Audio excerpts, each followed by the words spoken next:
Today I'm talking to Dr. Khadija Siddiqui, who is wife, mum, cardiologist, and entrepreneur. Thank you very much for being with me today, Khadija. Thank you for having me, Claire. And I would like to get started by exploring the moving country piece of it. All I know about you is that you moved from the United Arab Emirates when you were a young age to America, and you've lived in America ever since. So would you like to enlighten me and tell me more about that part? Yeah, so I actually was born in Pakistan and I was just a few months old when I moved to the UAE. And for people that are not familiar with the UAE, even though it's an Arab country, there's a large population of people from Southeast Asia. So there's lots of people from India and Pakistan and Bangladesh and Sri Lanka. And so even as I went to school, I had a lot of friends that were from all those different countries. And, obviously my parents are also from Pakistan. We were there through all my childhood. And then in my late teenage years is when we ended up moving to the US. And this has been home since. Did you then live independently of your parents when you went to high school, or did you live at home? Oh, no, that's not something we do within our culture. So, you don't move out necessarily um, after you're a certain age, after high school. Within the culture that we grew up in, there's a very strong sense of community, family, and not to say that that's not within the US, but the expectations are different. So, you typically stay home. There's a lot more joint family systems and things of that sort, where, even as parents are aging, they move in with their children who then take care of them in their older years. Um, so it was never for us, it was never going to be, oh, we're moving there and now you need to get out of the house. And we were there. I was living with my mom until I started medical school. Thank you. And You're welcome. and then you've been a very successful cardiologist, and you enjoy the whole world of being a cardiologist. But you have embarked on a journey of entrepreneurship. Would you like to say something about that? Yeah, it's funny how that came along because really that was more by accident than by intention. Um, I was at a point in my life where I had cut back my clinical hours to be able to be more present for myself, focus on my own well being, and then be present in the lives of my loved ones. And as I was doing the work, is really when seemingly having conversations with friends where, they kept pointing out certain opportunities in the business world that I could explore. And that was the start of my coaching business, which was never really on the horizon when I started doing all the work on myself, but accidentally fell into my lap. Where is your husband from? So he grew up in the US as well, but his parents are Indian and he moved here when he was very young. And do you find that both having immigrant parents, you share similar values or not necessarily?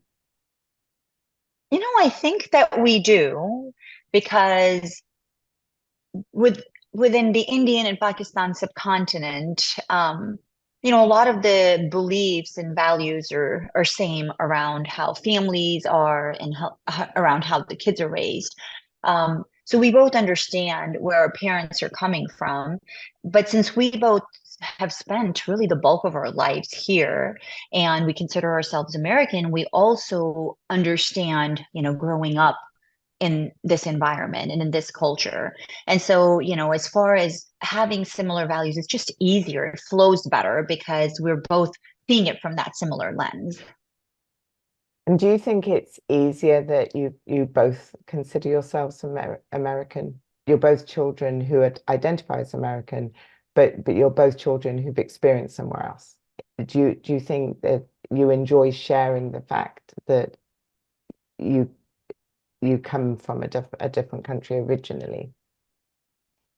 Absolutely, because I think when you grow up in a certain place, even though you have those traditional influences in your life from your parents, you're experiencing the world in a different way. So in other words, going through, school or college here, um, gives us a whole other experience than what our parents had doing it in a whole other part of the world.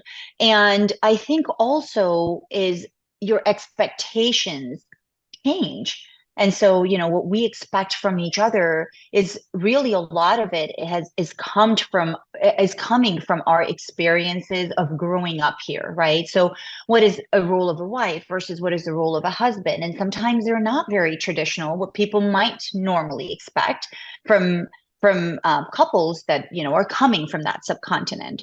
And so I think for me, definitely both of us having the exposure to our parents who had that other, upbringing versus us growing up here has allowed us to create a system within our own family where we're very intentional and conscious with the message that we want to send our sons and our daughter, that necessarily would not be the same had he not grown up here, perhaps.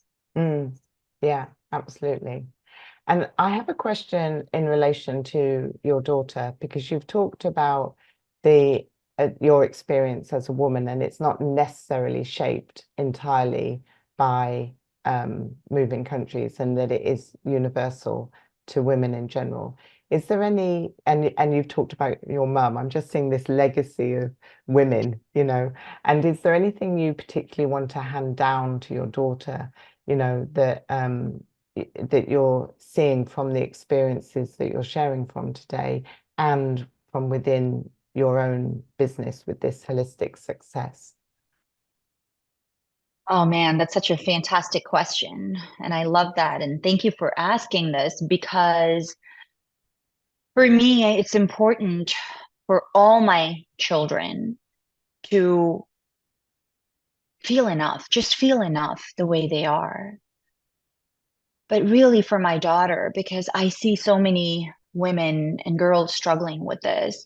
And it's something that just, affects us for such a long time in our lives, is my biggest goal is for her to just feel worthy and seek internal validation rather than external validation, and not try and shrink in and play small, because if she has a certain presence it makes somebody else uncomfortable.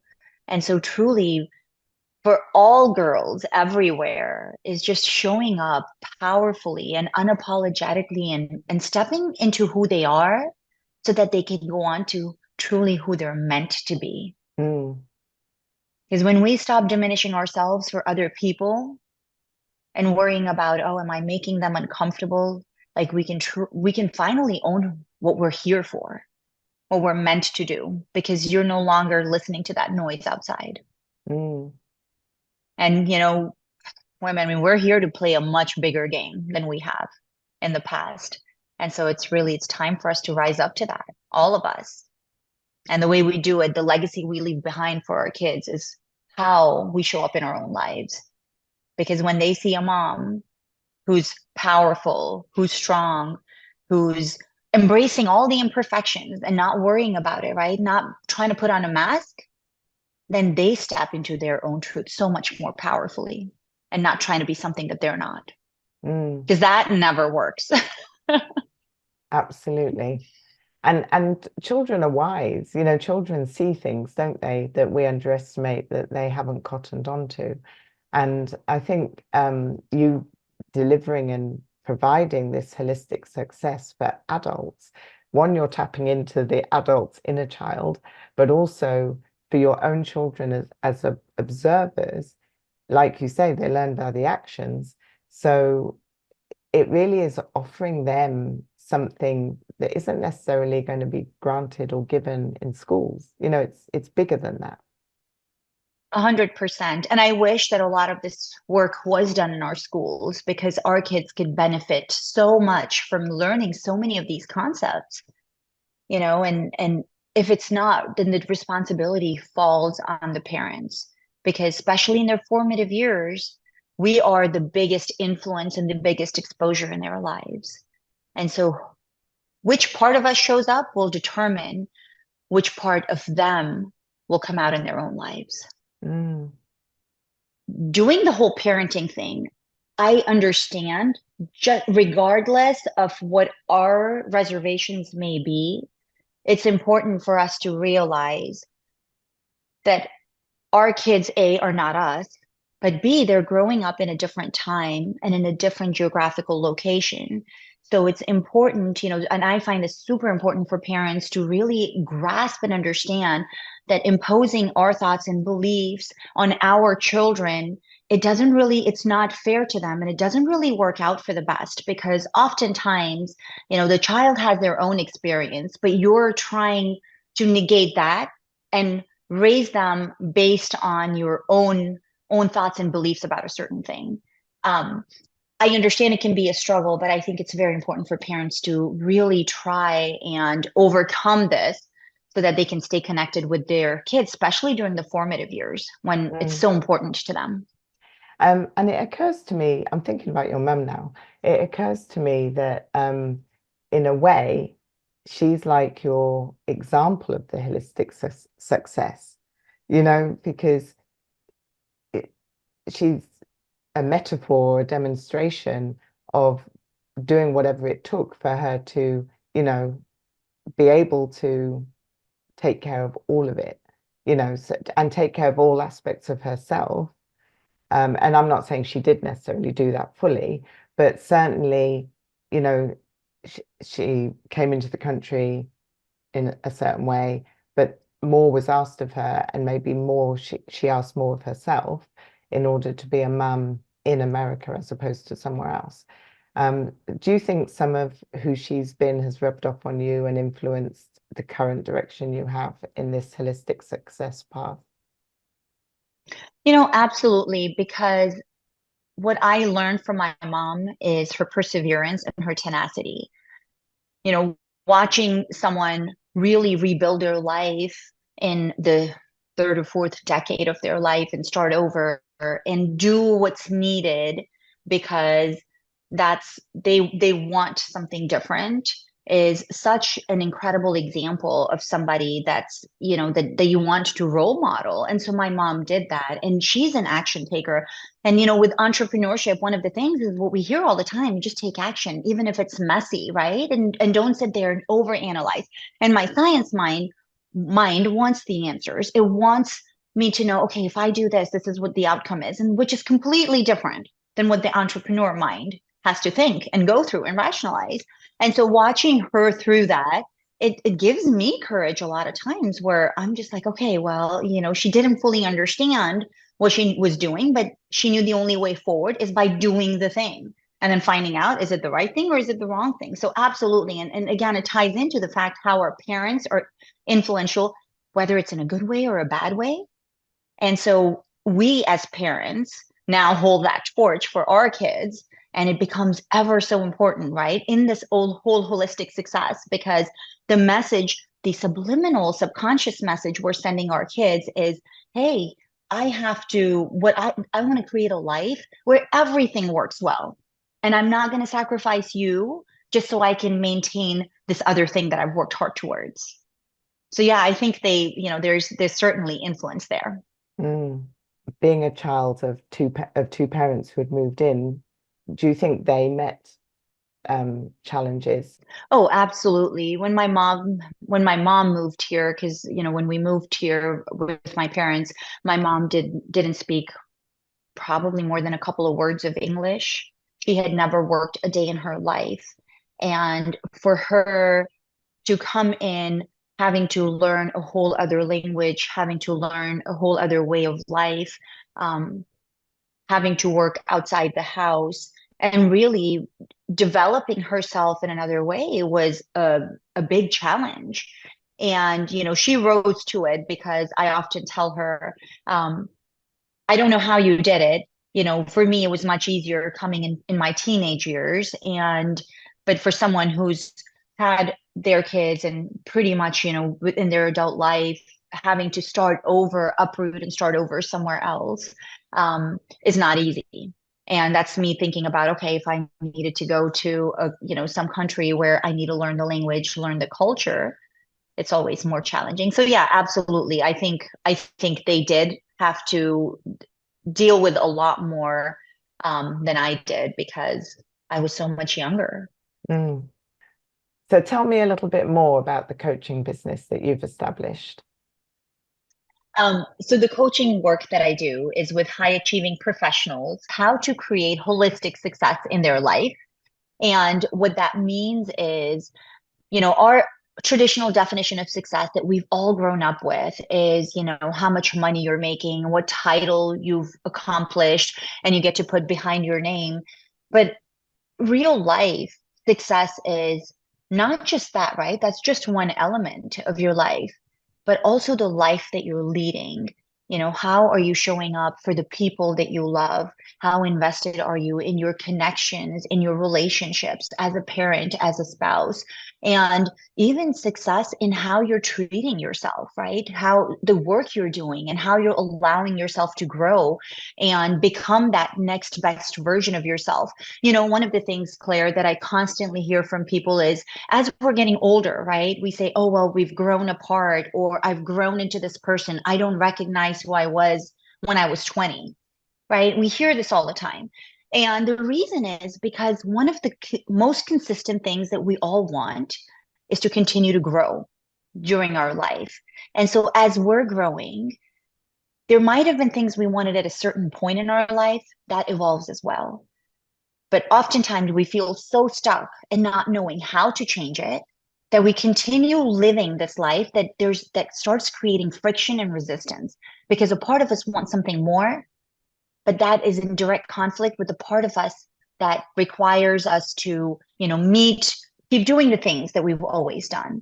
And so it's really making people aware and connecting with what's important at that moment so that we can eliminate that conflict and still continue to be successful, but successful in all parts of their life.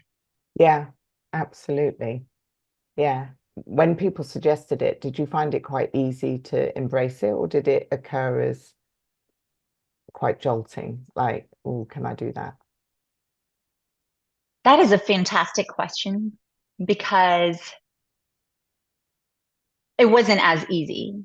There was some resistance that came up to me. And the reason for that is, when we start identifying with something, it takes a lot for us to let that identity go.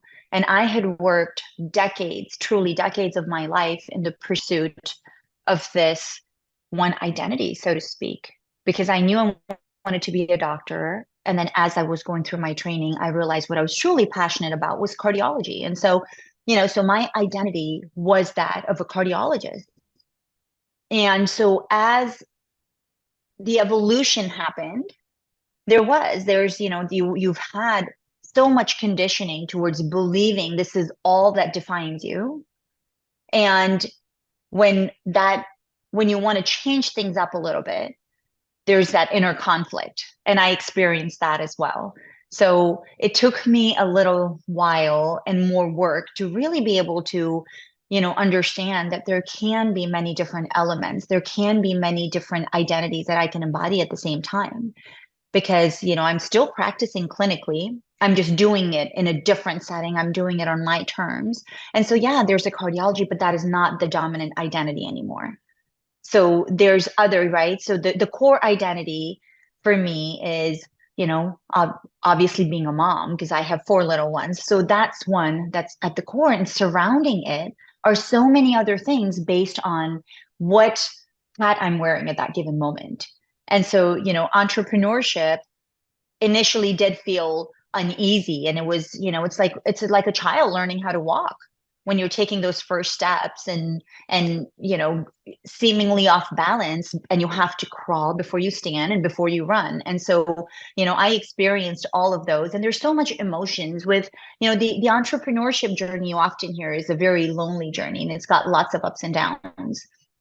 And it's very different than the identity that I initially had, where, things are very systematic, you're analytical. And so you almost have to wear 2 different hats based on where you're showing up. So Mm, it was not easy, but absolutely, I think it just enhanced even who I am as a person, but how I show up for my patients. mm, exactly. And you were talking earlier about the pull of society, like, how we dress ourselves up professionally, so to speak, to fit the society norms and things like that. And I'm just thinking about your family history and your geographical history. How has that influenced or shaped some of that the pressures of society or the rebellions? Because, if you're born into a Pakistani family but grew up in UAE and then come to America, um, can you talk me through anything you see in from that pathway, of the challenges in terms of either meeting or rebelling against societal norms? Um, you know, when we talk about growing up in different cultures and different settings, Pakistan was truly just a matter of months. So I never really grew up there, although I would visit often during my childhood to visit my grandparents and such. Um, so primarily my entire childhood was, spent in the United Arab Emirates. And even though it was in a different country, there's a lot of there are a lot of um, aspects that are culturally similar. And, growing up in a patriarchal culture, certainly there are things where, the way men are treated is different than the way women are treated. And I see that honestly in other parts of the world as well. But for me, that's really all I ever knew growing up. Um, Education was highly valued within the household. And I knew from the time I was little, my parents always encouraged me, hey, because I said I want to be a doctor, and there was never any opposition. So I think that part, that vision was very clear from the time I was little, and I've always been super focused. So I knew this is what I needed to do to get there. Now, in terms of challenges, I think being a woman, just growing up in no matter where you grow up, right? Being a woman poses its own set of challenges because oftentimes, we have to act a certain way, show up a certain way, and it's dictated by other people around us. So we're never, as a child, and even as a young adult, and even as a grown woman, most of the times, you're never really given that freedom to fully express who you are. You're always trying to be something that you think you should be based on other people's ideas and their preconceived notions. So for me, the challenge I would say is having sort of that backdrop of growing up, navigating a landscape where, because there, within cardiology, especially, it's a very heavily, especially at the time when I came in, it's a very heavily male dominated career. So although there are a lot of women in medicine, and it's changing, cardiology, starting to see more women within the workspace. But for me, when I started, so I think a lot of that, the challenge was it came in where there was, self-doubt, where there was this subconscious feeling of maybe, the older male knows more, knows better. And that changed as I got more comfortable and more confident. But I don't think that ever fully leaves you until you're ready to go inwards and do the work on yourself. So for me, having lived a life where um, I grew up in another country in the UAE, and then I moved here to the US, you know, having to go through those moments of self-discovery, of really made me show up in a much more resilient manner. And it made me more confident because it allowed me to believe in myself, right? So even though I I had this voice within, oh, how are you here? Do you belong here? Consistently doing the work and recognizing just where I come from to how far I am, was sort of a validation in and of itself. And yeah, that's a really interesting point, to touch upon the societal norms that we feel we have to live up to. you know, the expectations outside of ourselves that aren't necessarily true to ourselves. And what I'm hearing is that in the entrepreneurship, it's also a journey in being true to yourself, and, you know, embracing all of who you are, rather than shutting down aspects of who you are in a quest to be a certain way that ticks off a box societally. I will add on there, although when I first, in my younger years, as I was going through this process, I felt maybe a little more, well, I'm feeling a certain way because of where I grew up, or, how I was raised. But truly, I have come across women in all walks of life, and I think it's just more an issue that affects women in general, where, our the self-doubt rears its ugly head, and where we have, this constant need for external validation, or we're constantly wanting to please other people. And it's inherent, and not that it's inherent, but we're conditioned this way no matter where we grow up. And I'm really glad to see that it's gradually shifting, but it needs to shift faster, because our daughters need to grow up truly in this more empowered and liberated state, feeling just as equal counterparts. Again, going back to, whether my journey it just kind of paints a picture of how I ended up, but remove me from the picture, it could be any other girl, any other woman, and most likely the journey is very similar, right? Because where we start and where we end up, there's just so much within, and those feelings, that sense of, am I capable? Am I an imposter? Do I belong here? That's almost universal, unfortunately. Exactly. Yeah, no, it's very interesting. The sense of belonging or feeling different comes up for all of us. We just tend to notice it more if we moved countries. And in the same way, you know, like you say about being a woman, we might attribute it to our particular family or upbringing, but actually it's universal as well. Um, Yeah. yeah. Tell me a little bit more about what you do, and so that, you know, somebody in any walk of life could receive your coaching, the benefits of working with you. Yes. And what I found working alongside a lot of these other, high achieving professionals, primarily my exposure has been to people in the healthcare setting, is most of us work so hard and we get to this point, but the work just keeps going, right? And so there has been an evolution in the way even medicine is practiced, at least here in the US, perhaps multiple other places. And, although we've made medical advancements, I think the element of connection is being taken away from how we are able to connect with our patients, because it's all electronic health records. It's all, visits are getting shorter and shorter. You have to see more patients in a certain number of time. And so as you're doing that, most of us, when we've gone within medicine, it's really with the intention to be there, for our patients, to help them through some of the tough moments that they're going through.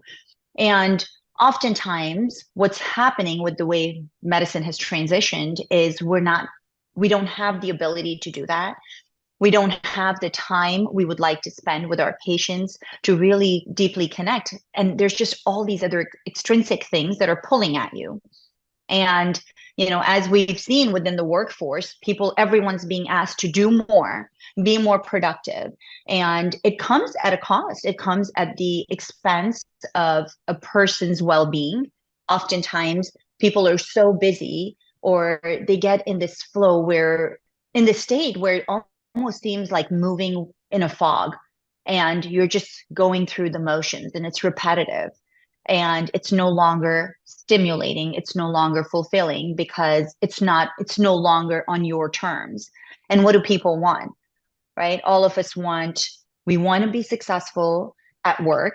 We also want to be successful with being parents, with being partners and spouses. We also want to feel good about ourselves. We don't want, and one of the biggest things that, working so closely with people that are so ill and watching death up close, one of the biggest regrets that people have at the end is that they lived a life that was not what they would have chosen if they could go back in time.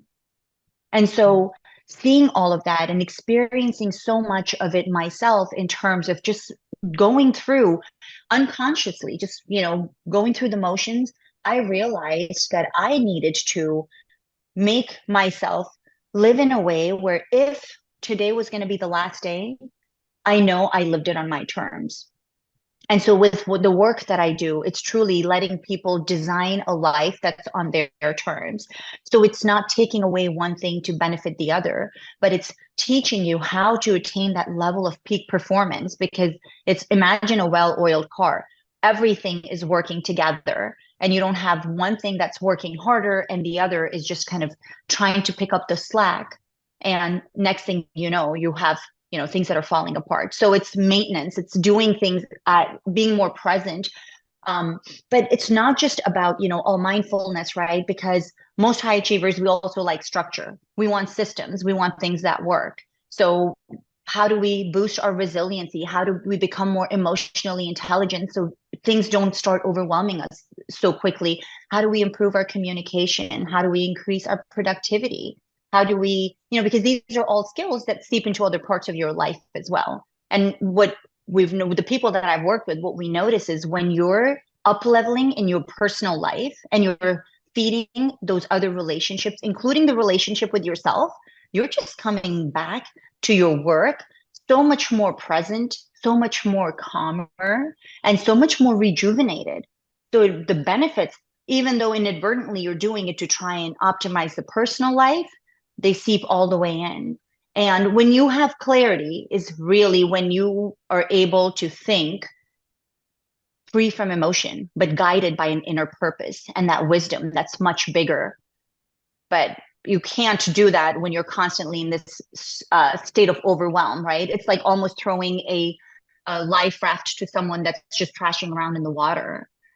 So you have to give them an opportunity just to kind of at least catch their breath, reset for a moment. And then once you do that, then you're clear about, okay, well, now how do I get out of here? What's the next step? Yeah, amazing. And a question I have around that is when people are in that state of overwhelm or, they're just caught up in everything they're doing, is it hard for them to see that what you present is an opportunity? Because initially, might it occur to them as more time, more, like another thing to do in their already busy life?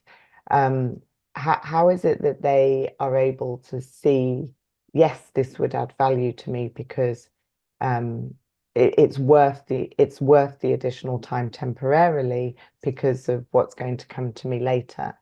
I just wonder if you meet that as a challenge where people are a bit like, because they're already busy, they're already high achievers, and their eye is on what there is to deliver upon, not necessarily on themselves. So I just wonder about that. Yeah, no, that's a great question. And, anytime we want to change something, our mind wants to resist it, because we want to keep doing what's known because it feels more comfortable than what's not known. And so it's having people understand, though, that if you keep doing something that doesn't work, it's not going to give you a different outcome. And if you're already feeling, this burnt out, if you're already feeling this stressed about where you are, and while your kids are still little and you have that opportunity, because time will go by no matter what. And when you go forward 5 years and, because hindsight is always 2020. So when you're at that future point in life and you're looking backwards, at that point, are you going to wish that you had made the time? Because anything good in life, it's worth going after, even if it's hard, even if you have to. And in all honesty, the most productive people in the world that are getting things accomplished so much faster, they have the same 24 hours in the day that any of us do. So we can all carve out the time if it's important. So I think the big thing is for people to start realizing just how important it is. Because when your kid has moved out of the house, they're in college, that opportunity, it's gone. That window has closed, right? The relationship where, you wish that you could have been a better husband, a better wife, a better partner. And that time you can't go back. And it's always harder to do things when we're acting from a reactive standpoint versus being proactive. So, it's only one life. And why wouldn't you want to be proactive about it? Why wouldn't you want to wake each day feeling alive and energized and grateful rather than just feeling like you have no control and things are just happening around you and you're a bystander in your own life? So to me, it's just so clear. It's clear as day where, it's your life. If you're not going to take ownership for it, don't expect anyone else to show in and rescue you. When it comes to that, and your children have witnessed you go through this transition, you've been the Mm-hmm. hardworking cardiologist and running around, and not to say you're not still running around, but in a different way, like you say, calmer and feeling more rewarded and so on. Your children have probably noticed. I'm curious what your children have to say to you Oh, they about this. have. Yes, they have. And, you know, our children will follow what they see us do, not what they see us or what they hear us say. And so when we are setting an example for our children where you are showing up in a more emotionally restrained way, right? Rather than being almost very just explosive or reactive because life is constantly happening and you're not able to self-regulate. They learn because they watch you. And so my kids, oftentimes, because I have invested so much in my own growth and I'm always, doing seminars and events and courses, that's their new norm. So when I'm going through something, they're like, or if they see me, they're like, oh, when are you doing your next course? What are you doing next? Oh, are you doing, is this, because I've done so much of Tony Robbins's work. And so then they'll come and say, they're like, oh, are you at a Tony event? And so they don't know anything different. And the benefits of the work that you do, like the rippling effects, truly extend just beyond yourself and out into the lives of your loved ones, your family, your friends, and even your community, because that's just who you become. And so for my kids, they've commented on just how proud they are when my 9 and 10-year-olds tell me, oh, we're so proud of you. Sorry. When my 9 and 10-year-olds tell me, oh, I'm so proud of you for doing all the work that you've done and you're doing, and I'm very vocal with them and I'll tell them, oh, well, it's uncomfortable, but it's needed because this is what's going to help me grow and push through. Then it's me also setting an example for them of what they should do in their own lives. Mm. And do they hold you to account if you're not, like, if you've demonstrated one thing and you're not that, do they then hold you to account for in a certain way, to be a certain way? I haven't noticed that as much, but I'm sure as they get older, that's going to happen even more. As far as accountability goes, I find the people that can keep me most accountable are other people that are also playing life at that same level because they understand just how important this is. And so, I've had accountability partners where we're both showing up for each other because we're moving forward in the same direction. And that's one thing I found was if I wanted accountability partners that could hold me to that standard, it had to be other people within the same realm, because a lot of my other friends that are not doing the work or family members that aren't doing the work, they tend to go easy on you because they see you pushing and they're like, oh, you're already doing it. It's great. Don't be so hard on yourself. Yeah, they let you off, you mean? Yes. Yeah, they let you off. Mm. They let you off the hook easier. Yeah, interesting. You must be glad that you've gone on this new venture, this new evolution. I am thrilled. I am excited.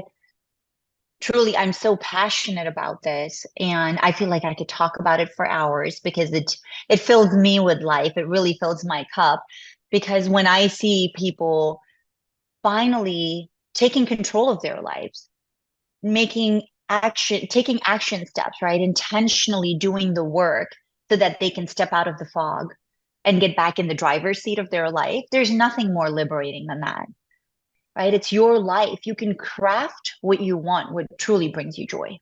Mm, love that. Yeah. Yeah. Yeah. And I think that's a beautiful moment to end on, crafting our own joy. Thank you very much.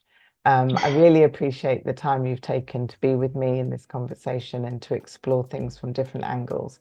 Thank you very much. Thank you for having me, Claire. It's been my absolute pleasure. Thank you. Wow.